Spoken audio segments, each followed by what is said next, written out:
tem uma parada que é... Deus. E que é uma questão filosófica da tomada de decisão na minha visão, que é o seguinte. O que é a vida?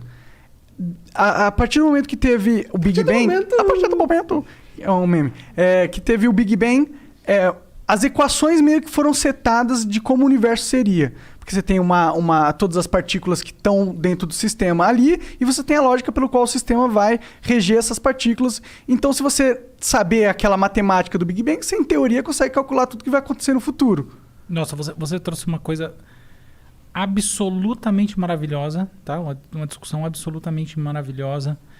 Eu não sou o cara certo para discutir isso, porque assim, tem pessoas que se dedicam em tempo integral a essa discussão. Mas a gente não consegue chamar o Jordan Peterson. Não, mas o Jordan Peterson não discute isso também. É mais moral, a questão moral, mal e bem e tal. Mas aqui, só para dizer o seguinte, olha só.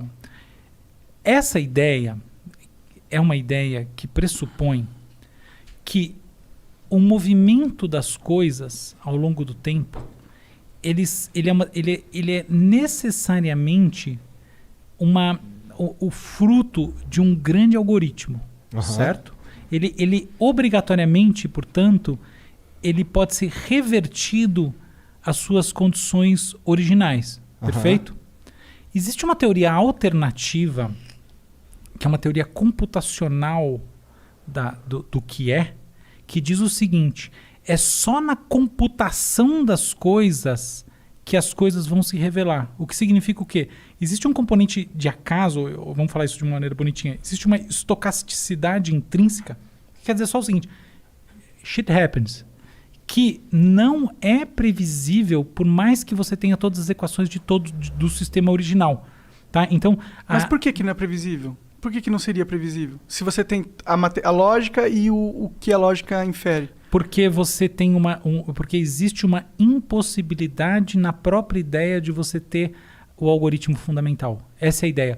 Porque existe uma incompletude intrínseca na maneira de formular tudo o que é. Então, por exemplo, vamos definir qual é o algoritmo fundamental que gera tudo, tá bom? Então, ou seja, a partir desse algoritmo, todas as derivações vão estar contidas num sistema de predições, tá? Da mente de Deus. O problema desse algoritmo que habitaria a mente de Deus é que ele assume que existe uma completude na maneira de prever as coisas. Só que, eventualmente, existe uma incompletude intrínseca, que é uma incompletude que está na própria essência da matemática. E você não vai conseguir nunca ter esse algoritmo pela própria definição do que é um algoritmo. Entendi. O que no fundo é simples de entender. Só que a hora que a gente vai converter isso em equações e tudo mais, você vai chegar numa coisa alguns teoremas muito complexos. Não, imagino, para você provar que isso é verdade, imagino que... Pra provar a inconsistência matemática do universo, tá ligado? Exato.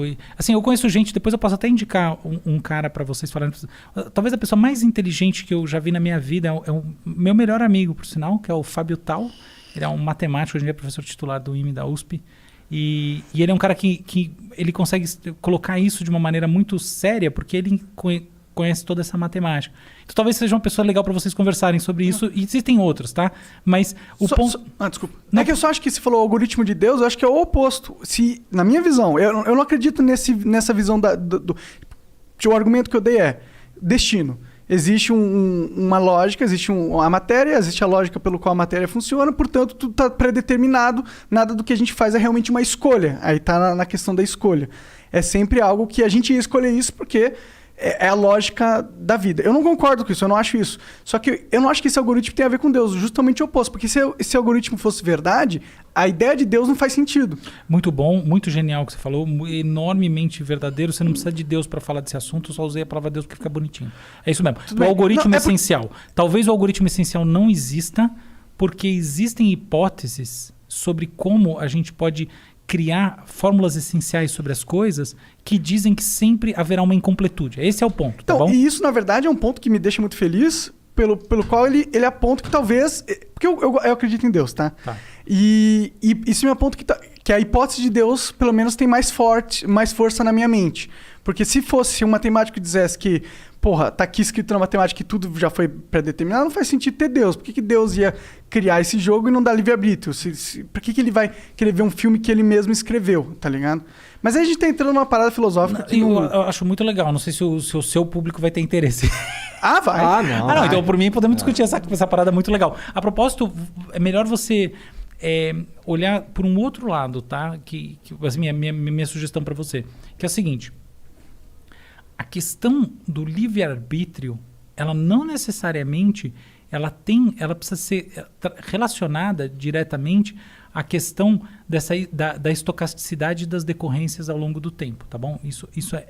Eventualmente você pode dizer o seguinte: não existe livre-arbítrio porque para eu tomar uma ação e para eu processar alguma coisa na minha consciência e para eu ter um sentimento ou o que quer que seja, existe um processo que é estruturado dentro do sistema nervoso. E quando ele chega nessa etapa em que ele surge a consciência, na verdade ele está sendo lido. Ele não está sendo produzido. Esse é um argumento bem mais palpável, bem mais forte. Então, por exemplo, assim, eu lembro de uns experimentos que eu fiz com isso, assim, eu conseguia prever com 99% de certeza a opção que alguém ia ter numa tela. Inclusive tem um negócio que eu fiz lá que dava para prever antes da pessoa quer saber que eu ia perguntar isso para ela. Tá, isso aí eu não sou... não, tem um monte de gente que fez isso, tá? Claro. Então, por quê? Porque os processos decisórios são construções que acontecem em camadas dentro do cérebro, alguns milissegundos antes de você efetivamente deliberar, você tem uma pré-construção.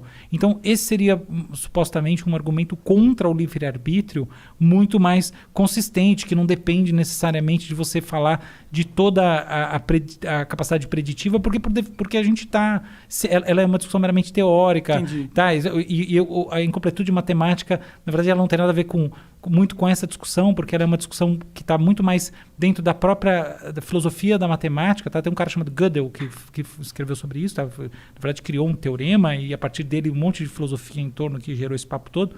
E que eu fico até com vergonha de ficar falando muito, que os matemáticos acham que é a maior bullshitagem ficar conversando essas coisas. Tá? Porque de derivações conceituais, filosóficas e neurocientíficas em cima dos... Ele acha que não dá para determinar nada disso, só se importa com a matemática. Exatamente, que todo mundo que faz isso está forçando uma barra monstruosa. Interessante, exatamente. De matemática. Não, a matemática é um tipo de louco legal, tá? Não, eu gosto pra caramba, mas eu gosto de discutir sobre as loucuras que eles inferem também. Exatamente, só que eu quero ter a liberdade de brincar em cima.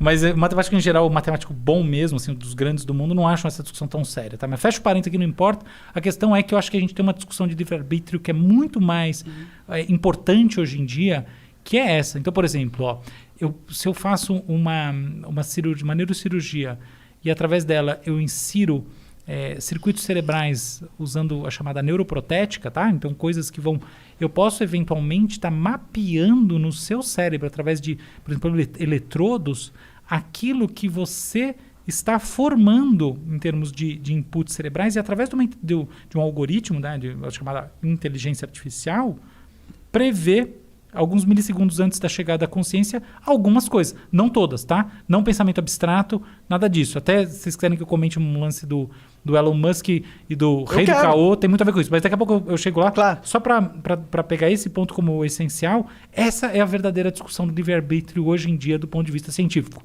Porque, de fato, os processos decisórios, os processos perceptivos, né, e as representações mentais na consciência, que em última análise são percepções, eles têm, e os processos motores, fundamentalmente, eles não são simplesmente emanações de si mesmo, eles são leituras que você faz de si mesmo. E elas tomam tempo, tá? Então elas têm... E não é o tempo...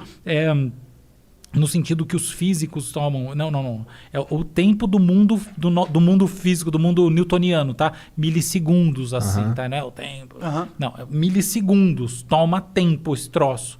E aí você consegue ter toda uma coisa que fala, puta, que belo livre-arbítrio é esse que eu consigo saber o que a pessoa vai fazer antes dela própria, entendeu? Mas então, aí dentro dessa discussão, eu acho que cabe, tipo, existem ações... A gente tem o nosso sistema automático. Sim. Né? Que é um sistema... 90% do cérebro, ele tá fora da consciência.